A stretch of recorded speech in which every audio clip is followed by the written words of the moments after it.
Hey there, welcome to another Ask Me Anything, or should I say Ask Alyssa Anything session, where I am going to read through some questions I got and just give you my honest responses. So thanks again so much for participating in this.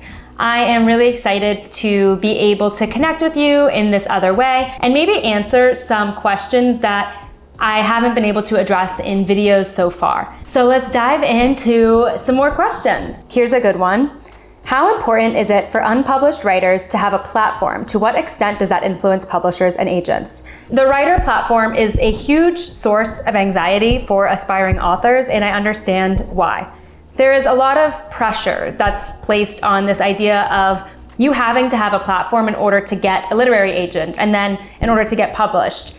And of course, I've been out of the industry for a few years now, but in my experience, when I was in the industry, it was something that agents considered, but it was absolutely not a deciding factor at the end of the day for whether they were going to take on an author or not. It was ultimately always about the work itself and about the story itself. Now, it's not going to hurt if you have a huge following, because of course that's going to help the agent and the publisher sell more of your books, which is what everyone's trying to do at the end of the day, right? And it certainly helps if you are trying to be a self-published author. So I'll get to that in a minute. But if you are seeking the traditional publishing path, then an author platform is helpful, but I wouldn't kill yourself over trying to build this author platform before querying literary agents, because I think a good agent and an agent who is really committed to your story is going to represent you whether you have 1,000 followers or 10,000 followers or 100,000 followers. It is a little bit different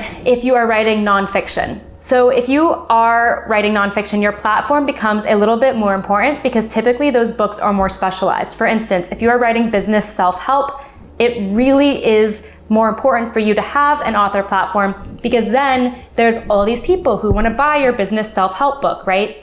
So with nonfiction, I would say it's more important than fiction. But in general, if you are traditionally publishing, it isn't an ultimate deal breaker to have a big author platform. Now let's go to the alternate side, which is self-publishing. I think it is pretty important to have an author platform if you are self-publishing. And that's because how are people going to find you? There are hundreds of books being published on Amazon every day, and it can be sad if you publish your book, put it out there, and then no one finds it, because you can't count on people just naturally searching for it or it just naturally coming up on Amazon to complete strangers. They have to be directed to find that book. And a platform is an amazing way to do that. If you have newsletter subscribers that you can start building up and then say, here, my book is released, or you have a YouTube channel, or you have Instagram following, I think it does become more important with self-publishing if, a certain number of sales is important to you when you're taking on that path. Okay, let's go on to the next question.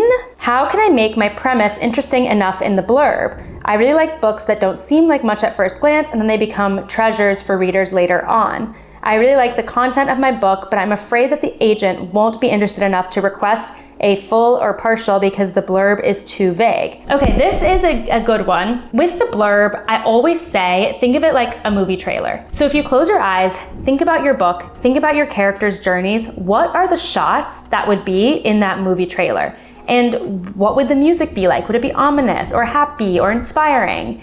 Try to convey that in the blurb. There should be some amount of drama, some presentation of tension in the blurb to intrigue the agent to request the manuscript and then hopefully fall in love with the story. I think it's totally fine that your book is a slow burn, and maybe that means that you will need to tease some of the action or tension that comes maybe a bit later on in the story, but you do need to give the agent some reason to want to pick it up. What are we reading to discover about the characters? What is the main point of intrigue that is going to make the reader pick that up? It can also be helpful if you're really struggling to summarize your book or distill down what it really is about. Try to ask a trusted beta reader or critique partner what they think that movie trailer would look like. And that outside perspective could be illuminating, because what they think the book is about or what they think the main point of intrigue is could actually be different from what you think it is. So let's go on to the next question. Also, when the agent requests for sample pages, how do I cut it if the chapter does not end exactly at the 10th or 50th page? So agents all have different requirements for this. Some will say, give me the first chapter. Some will say, give me the first 10 pages.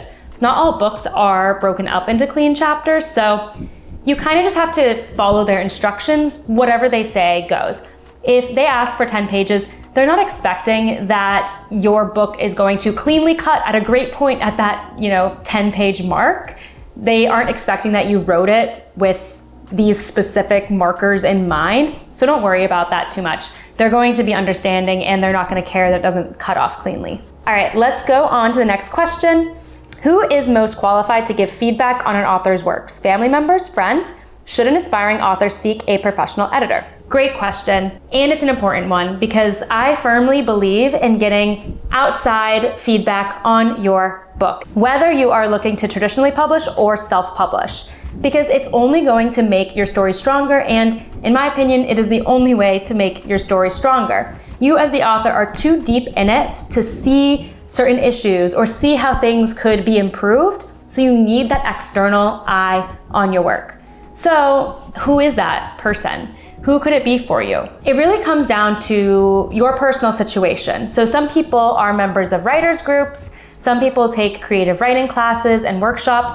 Those people are in a space where you are all agreeing to read and critique each other's work. So that's a great place to get feedback on your story, develop maybe a relationship with someone who is willing to read your story and give feedback, and usually in that situation, you would offer to read their story and give feedback, and that is what a beta reader exchange is like. When it comes to family members or friends, I think they can be helpful, but you always have to take what they say about your manuscript with a grain of salt, because they're your friends or your family, and in most cases, they don't want to hurt your feelings, and they might not say what they really mean. They also might not have the credentials or the background to actually give you constructive feedback that is helpful. Maybe they do have a writing background or an editing background or even like a literature background, in which case they could be helpful if you tell them up front that you expect and you need them to be completely honest with you. If they just read it and say that it's good or give you, a pat on the back, that's not going to help you. And that was, just a waste of time. Make sure that they understand the expectations from the beginning. As for going with a professional editor, I don't think you can go wrong here either. However, it comes down to if you are willing or have the ability to make an investment in a professional editor, because that is going to involve a cost, whereas the other two options are in most cases not. A professional editor is trained to give you constructive feedback, to narrow in on those issues in your manuscript and provide tactical solutions to fix them. I absolutely think a good professional edit is worth the investment. Of course, I am biased as an editor myself, but I do see the transformative power and ability of that type of work. So it is absolutely something to consider, and I would recommend reaching out to book editors if it interests you. Get their quotes and see how much you would need to invest, and then consider if that's an option for you. Oh, so this leads pretty nicely into the next question. I'm about to finish the third draft of my novel and I need beta readers. Unfortunately, I don't have friends or anyone to read my manuscript. How am I supposed to get through the beta reader stage? A lot of people are in this situation. So I would say try to join a potential writing group. There are definitely Facebook groups online, even Discord groups now, that connect people who are looking for beta readers. I know people are even finding each other on TikTok these days. So see if there's anyone who is working in your genre, also looking for a beta reader. I would try to get a sense of their background. Did they take any creative writing classes, or have they written or published any books before? Just to see if you would actually be a good match, because not all beta readers are created equal. Not everyone is going to be able to actually give you good constructive feedback. So try to feel them out a little bit, but there are definitely communities online where you can connect with beta readers. Alternatively, this would require an investment, but you could join a writing group or a writing workshop, either online or in person.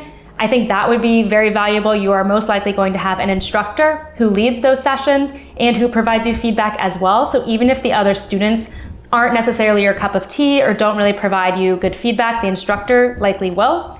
And then lastly, as I went over, there is always the option to work with a professional editor if you are able to make the investment and if you feel like that would be helpful for you at this point. Okay, next question here. When is it time to give up on the dream of being published? I strongly believe in my book and I've tried changing my query letter multiple times based on different people's advice as well as my intro pages. I haven't even had one agent ask to see a manuscript. The only offer I had is from a vanity publisher. If I went that route, I feel like I'd let myself down, but I'm starting to think letting it go would be the best thing for me. This comment makes me really sad because I do not want you to give up on your dream, and I don't think you should. However, I completely understand the position that you're in, and frankly, it is a position that a lot of the writers that I work with and engage with are in as well. So first, let me tell you, you're not alone, and secondly, don't give up. The first question I would ask here is, how many agents did you reach out to? The hard truth is that it usually takes dozens and dozens and dozens of queries in order to get a positive agent response if you get a response. So first, I would make sure that you have reached out to a sufficient number of agents. If you have, and no one has requested the manuscript, now what? You already mentioned that you have edited the query letter and your sample pages, which is really, really important, as that is another step that I always recommend taking, especially if you are only getting rejections. You can then use that as an opportunity to iterate on your query letter and your sample pages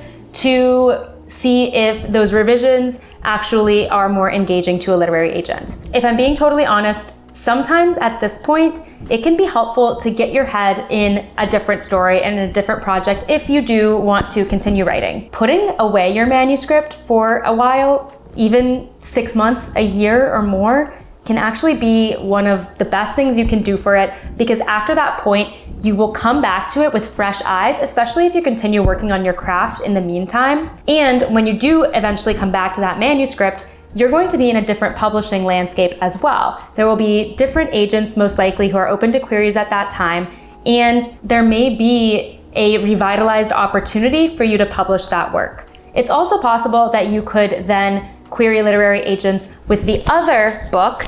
There's a lot of cases of the first book being published by an author not being the first book that they wrote. They wrote a book, couldn't get it published, set it aside, wrote another book, got that one published, and then because now they have a literary agent, they can revisit that earlier passion project that they love, that first novel that really got them into the craft, and shape it to be something that is publishable. That is definitely an opportunity as well. So I do not want you to give up. I think the answer to your question, when should you give up?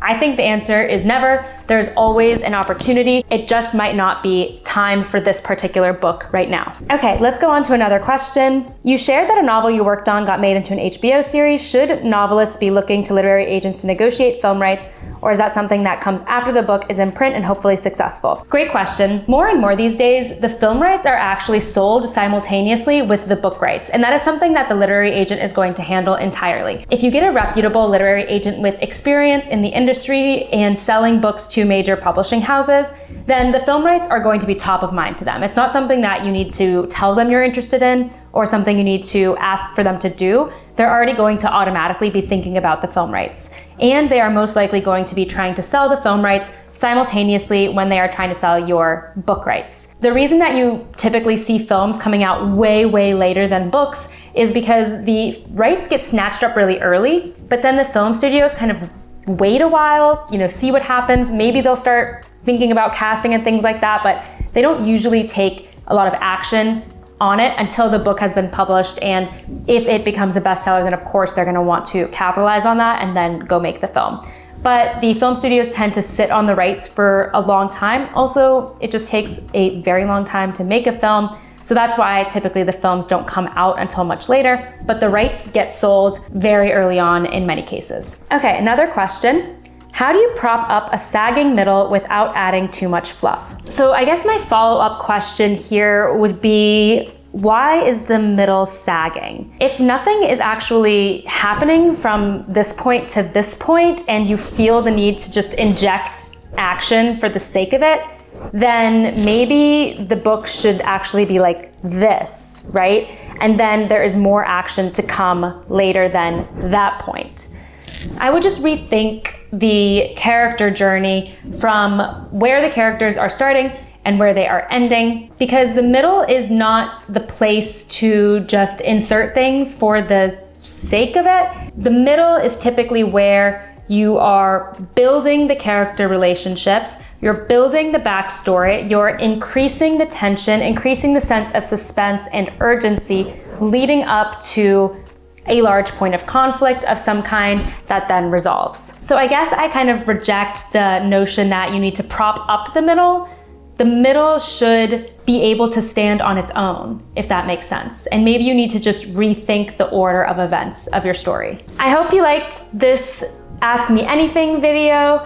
I'm going to continue to answer these questions in little installments like this. If you have any other questions, feel free to leave them in the comments below, and I would love to add them to my list so I can keep doing these Q&A videos. As always, thank you so much for watching. Thank you for being part of my community, and I hope you are doing well on your writing, editing, publishing, or querying journey.